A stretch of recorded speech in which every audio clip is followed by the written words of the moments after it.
Hello, it's a pleasure for me to be here again, and I want to thank you for being here as well. As you know, this MOOC is called Social Entrepreneurship, a Grassroots Revolution. What I'd like to talk about today is part 2 of some thoughts about life and social entrepreneurship. The outline for today is, I'm picking up with where I left off last time, so we'll start by talking about number 6, importance of balance and harmony in life.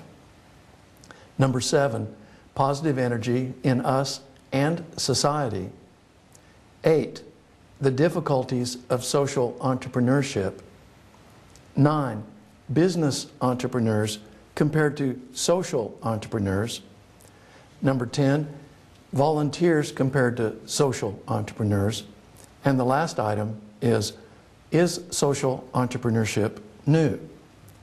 But first, I'd like to touch base with the MOOC website. I want to make sure everyone knows that we have the website available, and all information pertaining to upcoming courses and this course may be found there. Also, we have a Facebook page.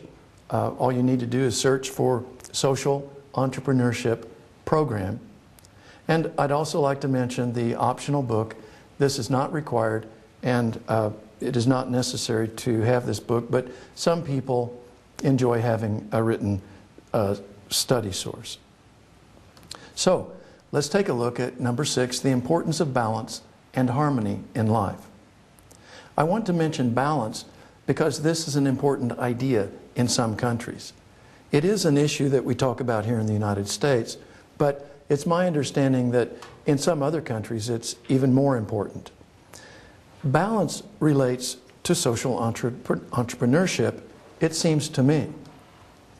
It is my perception that the most meaningful and satisfactory lives involve balance and harmony. Humans have an inclination to be selfish and taking. I believe we also have an inclination to be giving. The idea of a balanced life partly involves bringing these types of pursuits into harmony.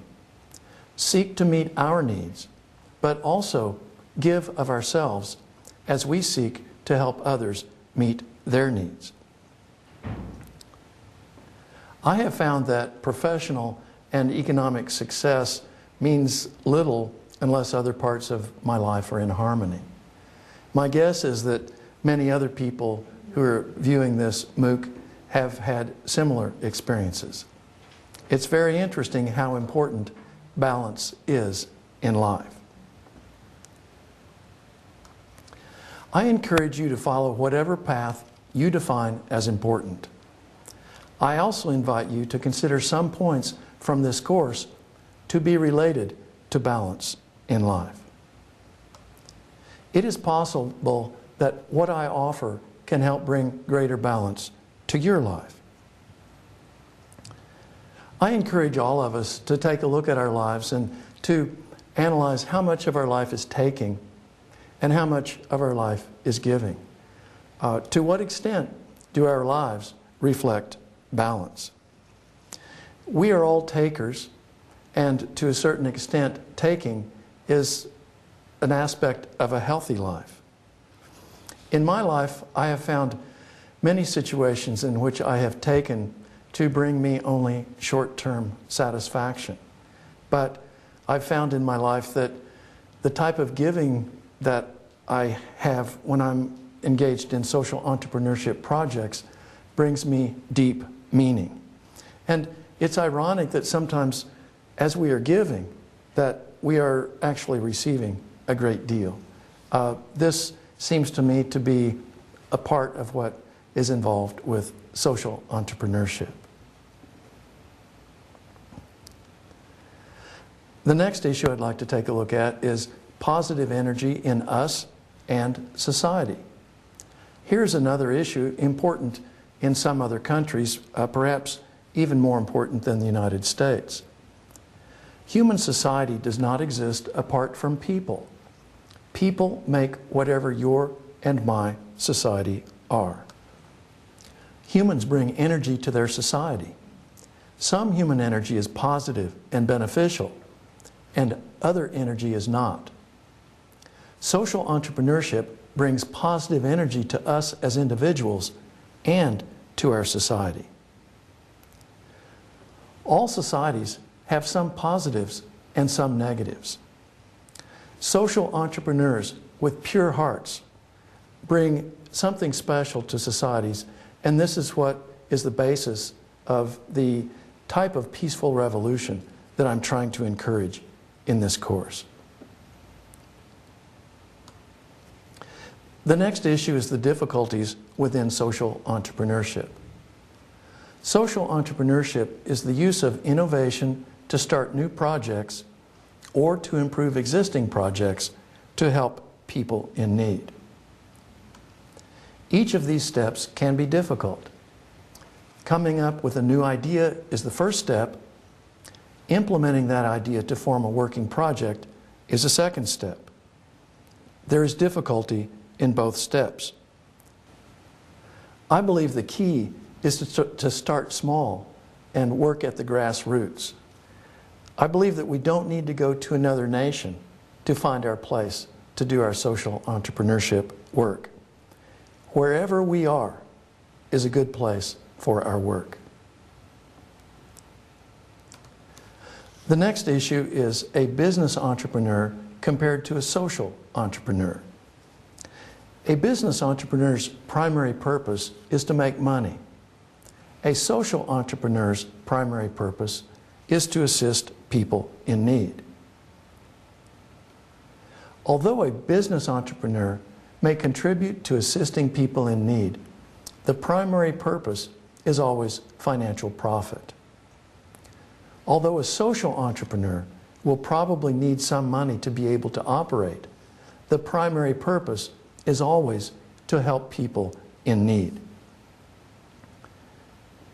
I would like to encourage business entrepreneurs and anyone in business to think more about engaging in some social entrepreneurship activities.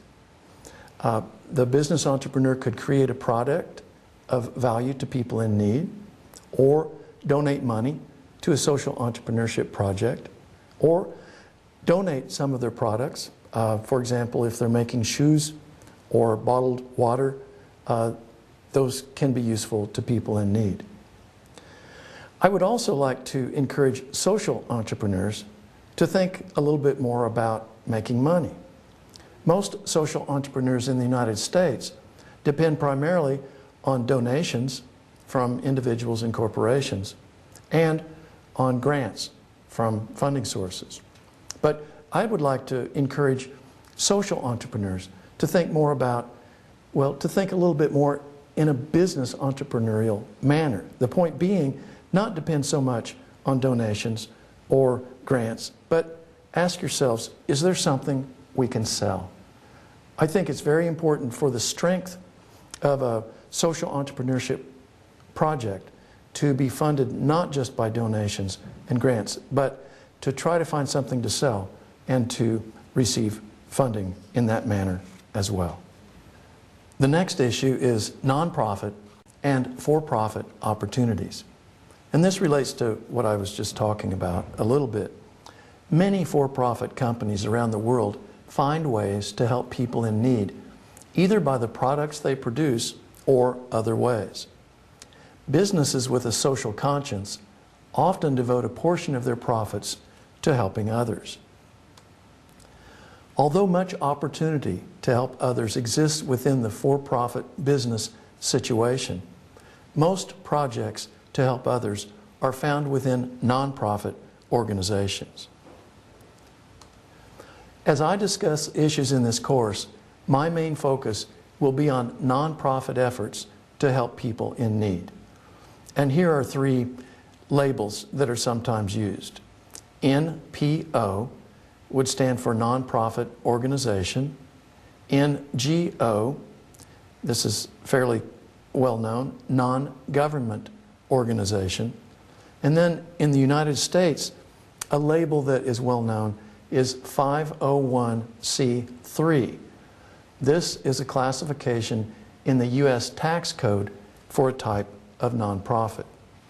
So these are the types of organizations and the type of nonprofit effort on which I will be focusing in this class.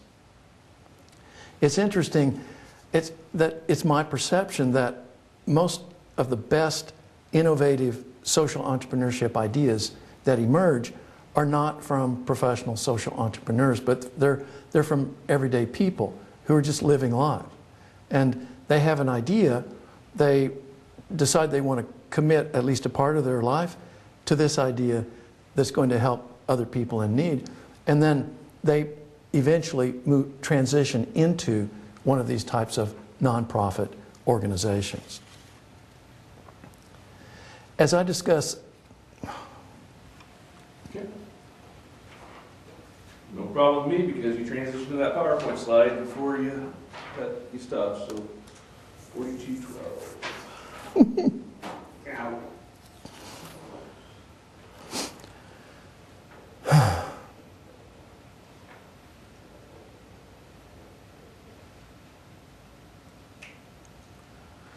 So when you're ready, you can start on, I believe, the slide you're up to now 10.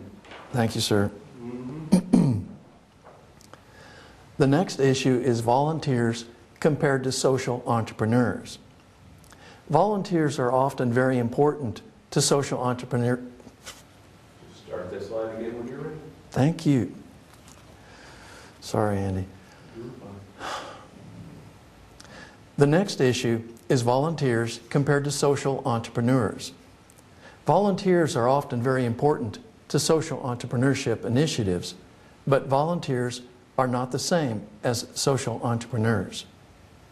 Social entrepreneurship is usually much more substantial than volunteering. Volunteering can be as simple as picking up cans along the side of the road, but social entrepreneurship always involves more than this. Volunteers usually perform tasks that have been done by others many times, but social entrepreneurship always involves some innovation. Volunteers always work for free, but this is not usually a characteristic of social entrepreneurship. This is an issue of great importance to me because a lot of people seem to misunderstand something that's involved in nonprofit organizations. Because the word nonprofit is used, many people seem to assume that anybody who's working with a nonprofit receives no pay, they receive no salary. This is very untrue. The idea of nonprofit means that there are not shareholders in a corporation, and that the money that comes into the organization, the point of a nonprofit is that that money goes back into serving clients rather than going to shareholders as occurs in for-profit corporations. The point here is that we can start a nonprofit and receive a salary. Another option is we can go to work for an existing nonprofit and receive a salary. What's very important for us to recognize is that good salaries can come to good social entrepreneurs. So the three main differences between volunteers and social entrepreneurs that I just covered. Number one is that social entrepreneurs start or improve programs, but volunteers usually do not. Number two, social entrepreneurs always innovate, but volunteers usually do not. And three, social entrepreneurs are usually paid, but volunteers are never paid. So a good question that I would like to raise is social entrepreneurship new? My short answer is no. If we define social entrepreneurship the way I have, social entrepreneurship has been around for hundreds of years. For hundreds of years, innovative projects have been started to help categories of people in need. For example, in North America, some Indian tribes, hundreds of years ago, had warrior associations of men that performed good deeds for people in the tribe when their warriors were not fighting.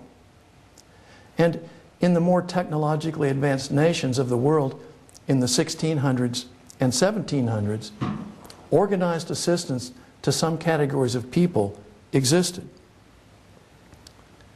So the point is that social entrepreneurship as an activity has been around for a long time. And so, is there anything new in this? I'm going to provide the answer, yes, there is. So what is it? Well, for starters, the label social entrepreneurship is new, but this would not justify the existence of this course. So what else is new? What is new is the creation of new information and the bringing together of some other information in a new way.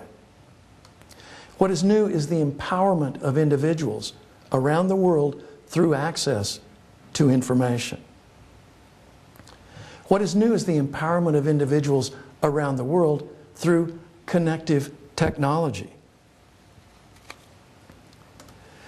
What is new is a growing middle class in our world. People who have time to do more than simply survive. So we have several factors that are new.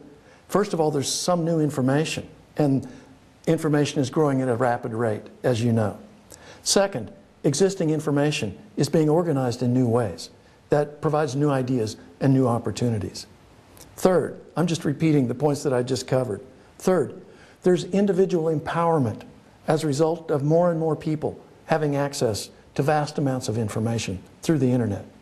Four, there's individual empowerment because people are connected through technology, cell phones, Facebook, email, Skype, and so forth. That's powerful. A fifth very powerful factor is the growing middle class.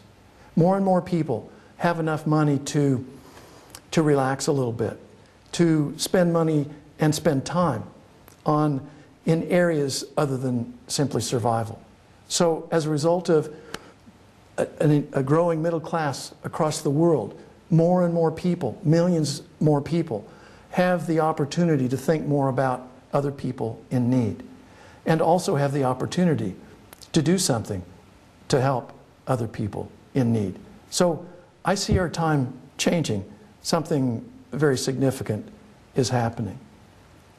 What is new is a social movement, a peaceful revolution to help people in need that is sweeping our world. Do you feel revolutionary today? I do. I feel revolutionary every day. Thank you for taking your valuable time to listen to some of the words that I've had to say today. Have a good day.